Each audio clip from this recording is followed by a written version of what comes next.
And for the last time today, we will be sending ourselves over the desert. We will certainly be keeping all of our eyes on every single team. Blank, I've actually had to grow 15 extra eyes to make sure I'm catching every single bit of action as it's about to unfold. From the Coberia down towards Partona on the plain path, straight down the middle of Miramar. What should 17-5 for? That's the score tables. That's good. That's good. I respect it. I like that. But yes, we're heading into our final Miramar of the day here, where we will be seeing how things break out before the last day tomorrow. Our teams will make their final push for the top of the tables and a chance at lifting that trophy. Heading from the Coberia down towards the south side of the map. I think it's the first time in a while we have seen the start of a plane on the northern side of the map as well. So this made me feel a little bit upside down for some of our players as they all jump out of the plane. Some teams definitely need to get a good amount of points off this match to just put themselves up towards that top side of the table. So they have a chance tomorrow to catch up, because 6 games to make it happen, it is very, very tough. And the tables at the top, the gaps keep on shrinking and they keep slowing down. They stretch out and then they condense. This accordion style at the top is not healthy for the nerves, certainly. But that is what a champion is made of. Strong nerves of steel and ice. A few moments later. It pops again towards that South Point for Influence Rage. Their duo is there. Void Donkey ID, they were held quite split. They were 2-1-1. They're now regrouping into a 3-1 and potentially even to all 4 of them down towards the south side, looking to try and move into a couple of those buildings that sit just by the road there on the south side of that open terrain. That leaves an opening for Enigma Galaxy and for Guild to move in from the north edge. And RCB, they're going to try and move in from that western edge. It seems like they're managing to make the dash. How on earth are RCB continuing to make these rotates work?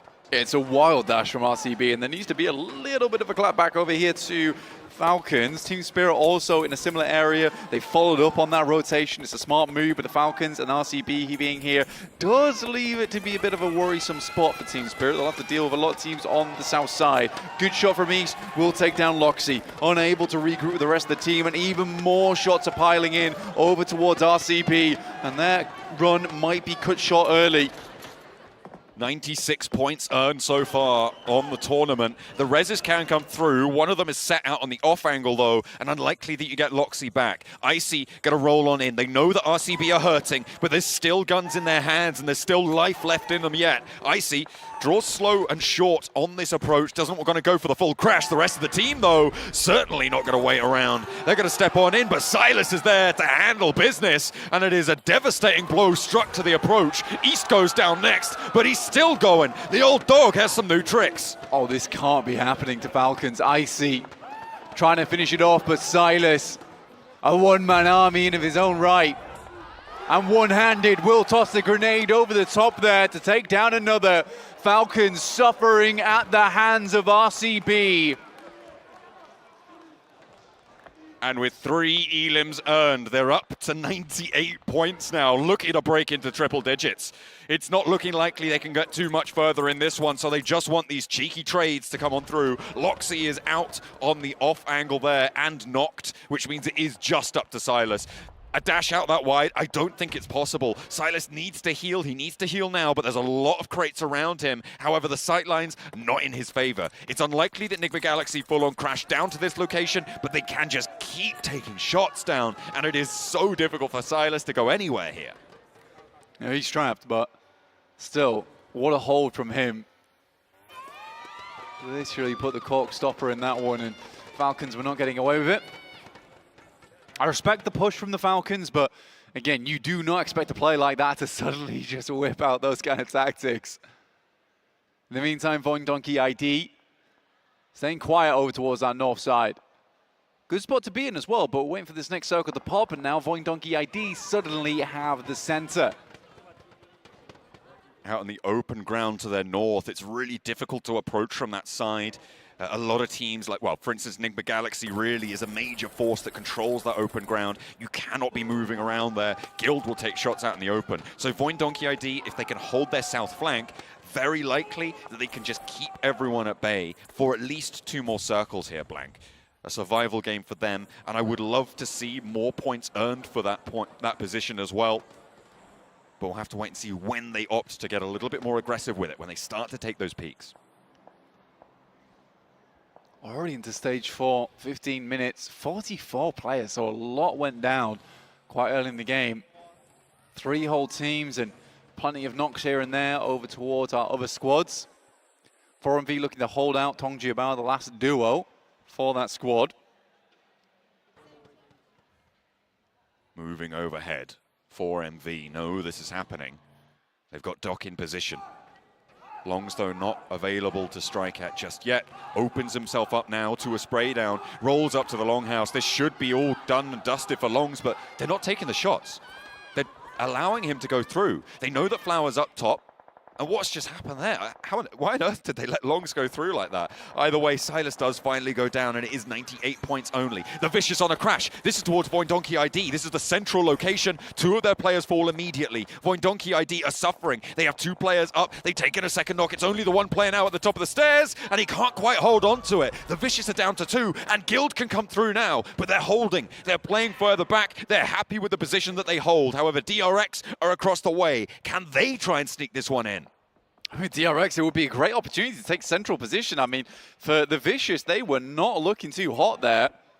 Voindonkey getting dashed away like that is very much an upsetting performance from them. A little bit of cover, but there's really not much to play around. Finds the shack. People are going to know he's here. Ralph already moving into nade range on it. And Longs just dipping around. Spotted.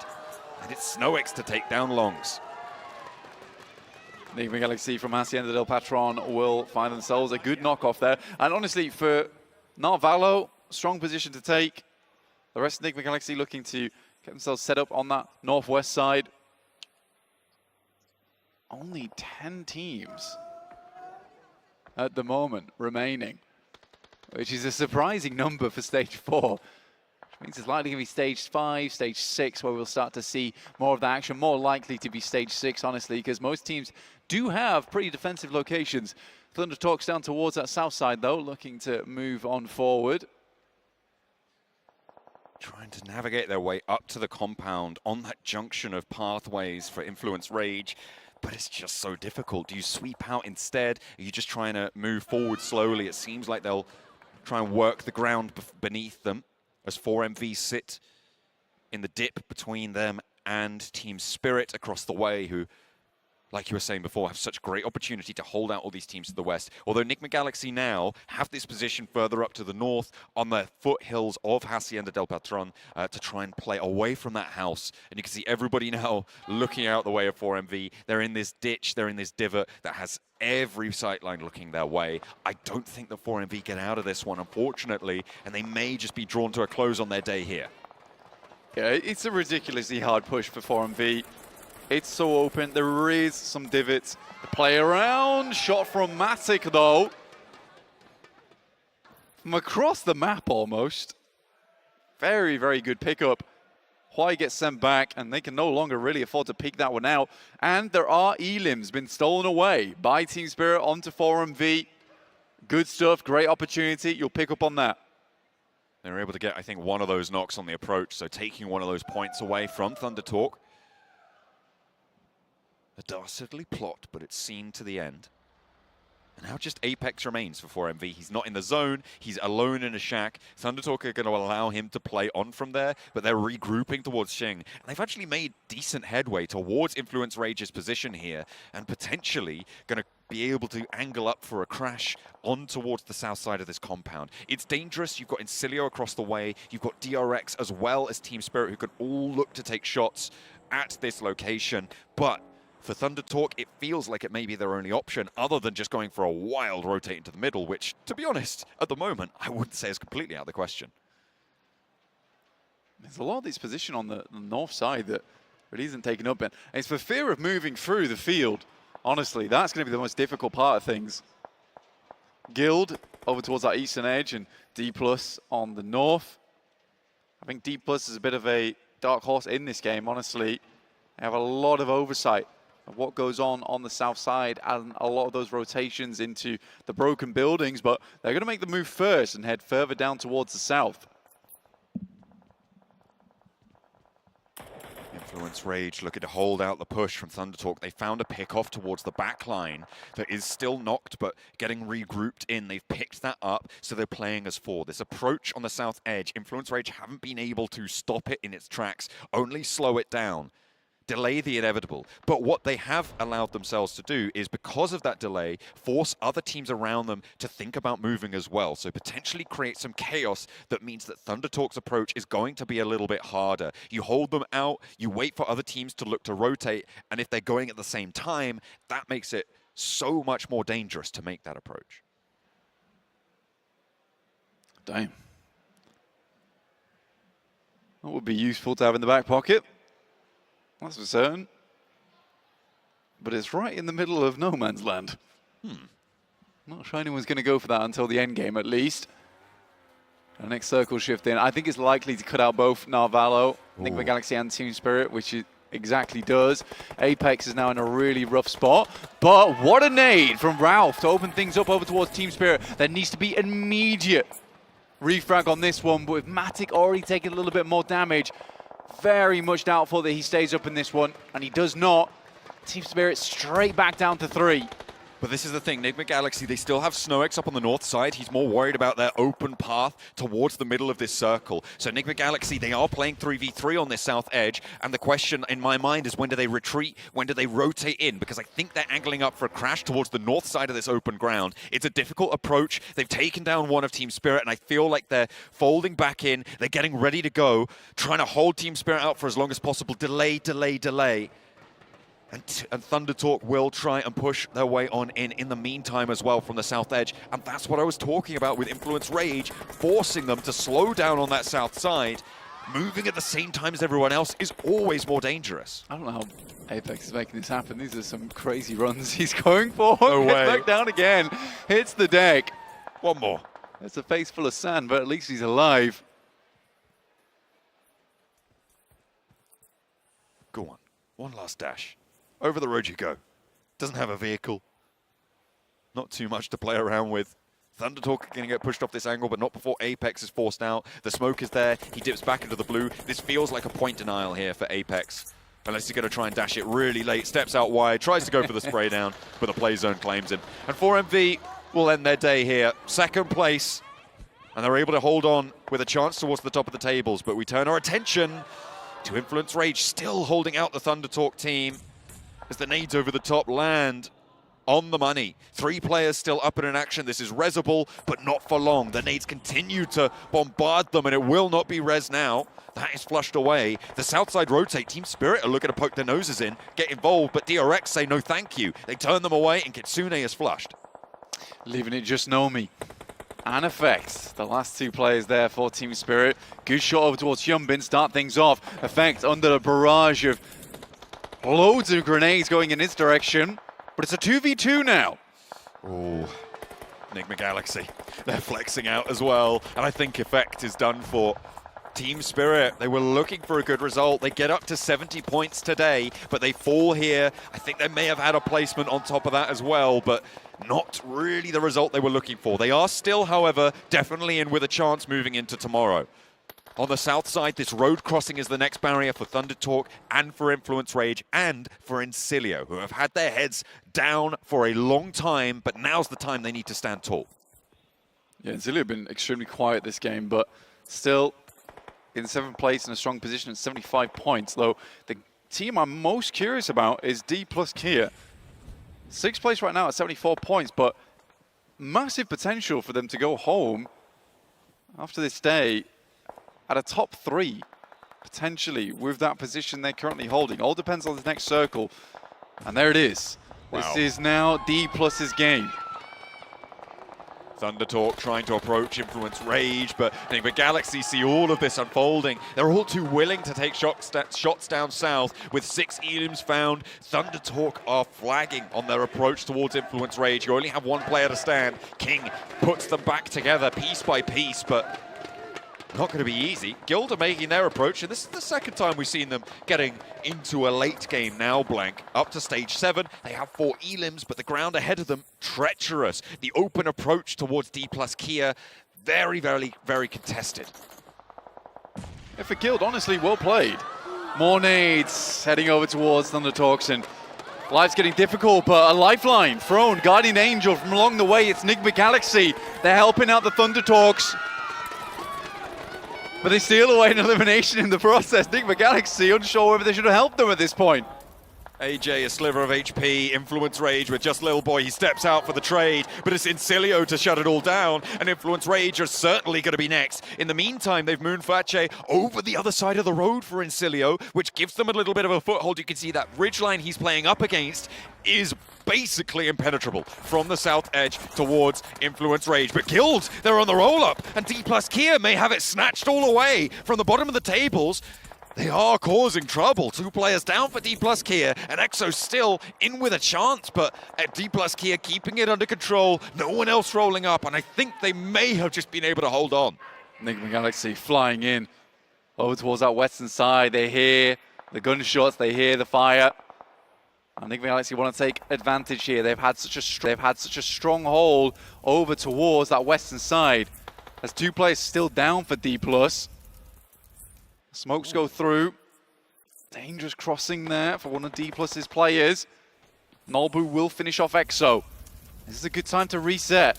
With Narvalo going down on the northwestern side, D plus might have just got away with this.